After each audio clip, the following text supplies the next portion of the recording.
saja kemudian menuntut sebagai majelis hakim pada itu yang konferensi yang memutuskan menyatakan terdakwa tidak ada salah yang dengan sengaja berubah melakukan modus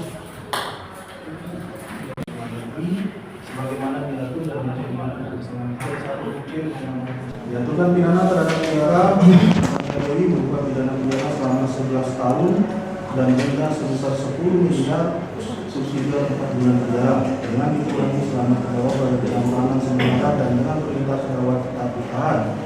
Menyatakan barang bukti berupa dari poin A sampai dengan poin dipergunakan dalam perkara lain dan menetapkan agar mungkin direvisi sedikit menetapkan agar terdakwa membayar biaya perkara masing-masing sebesar masing-masing atau yaitu biaya perkara sebesar 5.000 rupiah. Kemudian tuntutan dibacakan berdasarkan sidang hari ini tanggal 24 Maret 2025 dasar penuntut umum.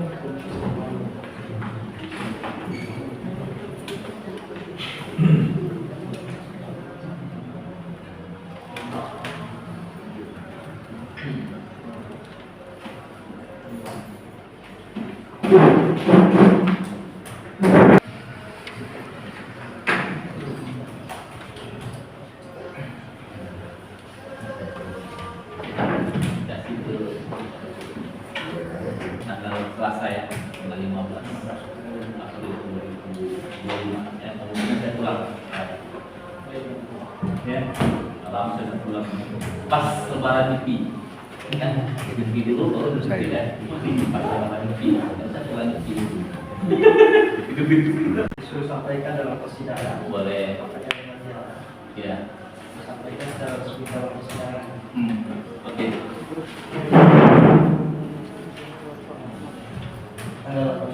Oke, nanti kita pertimbangkan ya. Tanggal 18 ya. Iya. Oke.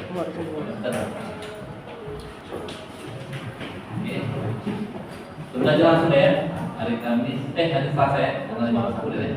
2025 ya. Oke. Ayo, itu katakan.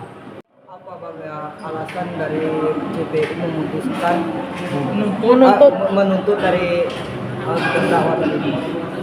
Jadi tuntutan Tiara ini kan pertama dia pasal itu ada pasal mengenai perbankan syariah, kemudian ada pasal mengenai TPPU. Nah pasal perbankan itu maksimal 15 tahun, TPPU maksimal 20 tahun. Kalau perbankan itu kan 5 sampai 15 tahun ada minimal. Nah, itu yang pertama. Kemudian dari fakta perbuatan selama proses sidang, selama beberapa saksi yang dihadirkan, kemudian pemeriksaan terdakwa kemarin terakhir, itu jelas. Jadi perbuatan itu betul-betul terdakwa ketahui.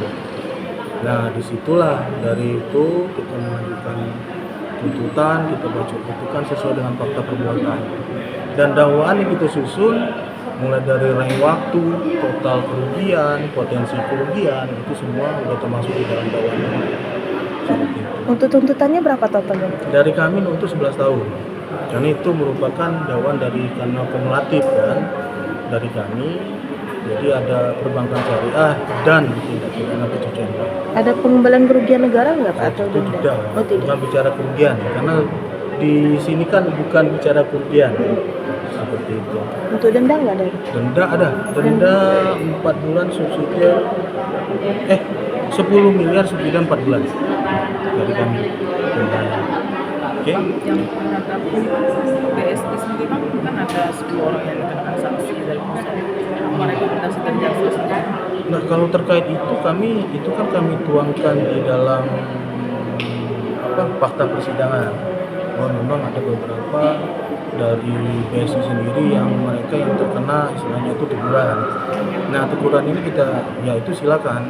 Apakah itu dari teguran tertulis dan teguran istilahnya itu peringatan yang diberikan itu apakah itu termasuk dalam mensrea suatu perbuatan pidana, itu mungkin kami serahkan ke penyidik. Berarti apa yang diputuskan kita ini sesuai dengan tuntutan JPU ya? Sekali lagi itu baru tuntutan. Iya, iya. Baru tuntutan. Kita belum bicara putusan hakim. Iya, iya. Nah, karena tadi pertanyaannya gimana nih? Yang disampaikan hakim tadi sesuai dengan apa yang dituntut oleh JPU. Enggak, hakim belum memutus. Jadi hakim belum memutus. Sidang ini kan ditunda lagi, ditunda minggu depan. Pledoi dari pihak PH seperti itu. Tapi Tanggal 15. dimungkinkan ada tersangka baru. Nah, kalau terkait dengan tersangka baru, saya belum bisa komentar banyak. Saya tidak mau terlalu jauh berkomentar dulu. Karena di dalam perkara ini itu sebenarnya udah terang benderang siapa dan bagaimana, siapa saja. Karena di dalam dakwaan kami, tuntutan kami kita sudah menyebutkan adanya 55 dan 64. 55 ini udah pasti ada. 64 juga itu berarti dalam jangka waktu yang terjadi itu sudah. Bang, hal yang memberatkan terhadap terdakwa ini apa Bang? Kalau dia lagi dalam kondisi hamil setelah lagi melahirkan. Yang memberatkan ini dari kami hanya satu saja, karena ada beberapa konsumen yang dirugikan dan pihak bank secara nama itu otomatis juga dirugikan. Kalau pertimbangan yang meringankan jujur saja sangat banyak, apalagi mohon maaf terdakwa ini dari posisi hamil. Terdakwa selama persidangan dia buka apa adanya, dia memberikan kesaksian dengan apa adanya, semuanya dibuka sama dia. Berarti karena apa pelanggaran pidana seperti ini merusak institusi perusahaan ya Bang? Ya kalau itu tuntutan tinggi. Ya secara otomatis kemarin kan ada saksi dari pihak bank. Nah itu kan otomatis kan nama Bank BSI kan sedikit agak teringat. Cuman alhamdulillah istilahnya mereka berusaha gimana pun caranya ada yang dikembalikan atau yang apa seperti itu. Nah, itu kan langkah-langkah dari pihak bank, yaitu urusan pihak bank. Dikenakan sanksi pasal berapa tadi Bang? Kami pasal perbankannya 63 ayat C, 63 poin C. Itu perbankan syariah. Itu dalam perbankan ya? undang perbankan syariah khusus. Nah, itu ada juga pasal 3 TPPU. Berarti dia TPPU aktif seperti itu. Oke. Oke Bang. Terima kasih Bang. Ya, tentunya kita sangat menyesali tuntutan jaksa kami rasa terlalu tinggi terhadap klien kami, di mana faktor eksternal maupun faktor internal dari klien kami ini tidak dipertimbangkan dalam tuntutan jaksa untuk menjatuhkan tuntutan kepada klien kami.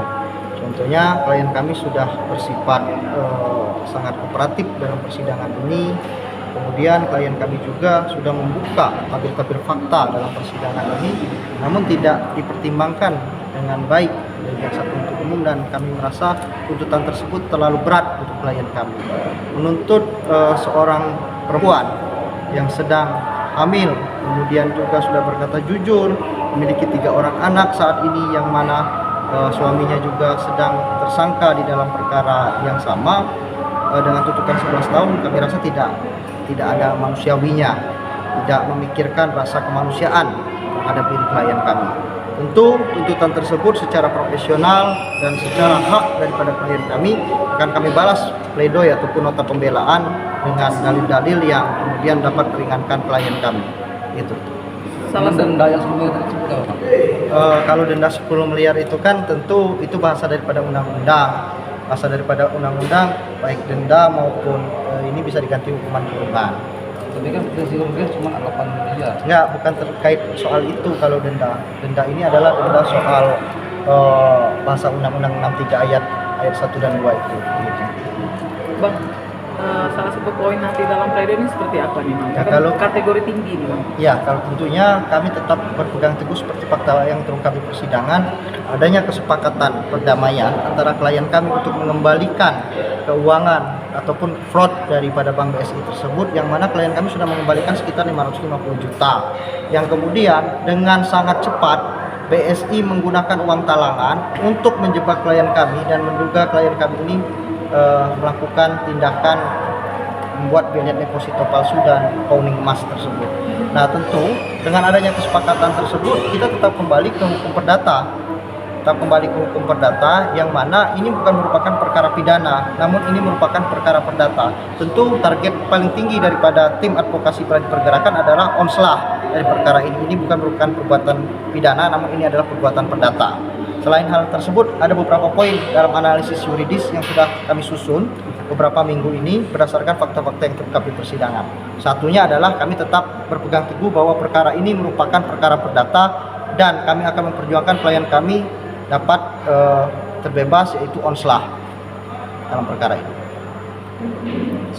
Pada sidang terdakwa kemarin, Pak, itu terdakwa ada menyebutkan nama-nama orang yang menerima aliran dana. Itu kira-kira gimana, Pak? Ya tentu setelah putusan ini, mudah-mudahan hakim membuat dalam pertimbangannya dan penetapan ditetapkan oleh juga panitera, kami akan melakukan laporan terhadap Bank BSI atas nama klien kami dan beberapa nasabah lainnya yang terlibat di dalam membantu dugaannya ikut membantu klien kami dalam melaksanakan aksinya ini. Artinya terkait laporan itu sudah dilaksanakan atau belum? Belum. Kita nunggu putusan dulu. Putusan tingkat pertama inilah yang akan kita jadikan bukti surat dan juga BAP daripada Ihwan dan Berantas. Karena sampai hari ini kita belum dapat hasil auditnya. Berapa kali dimintakan dalam persidangan, namun tidak diperlihatkan hasil dari audit investigasi Bank BSI tersebut. Itu yang kita sesalkan. Periode tanggal 15 April, ya, hari Selasa. Bentar lagi Lebaran. Oke.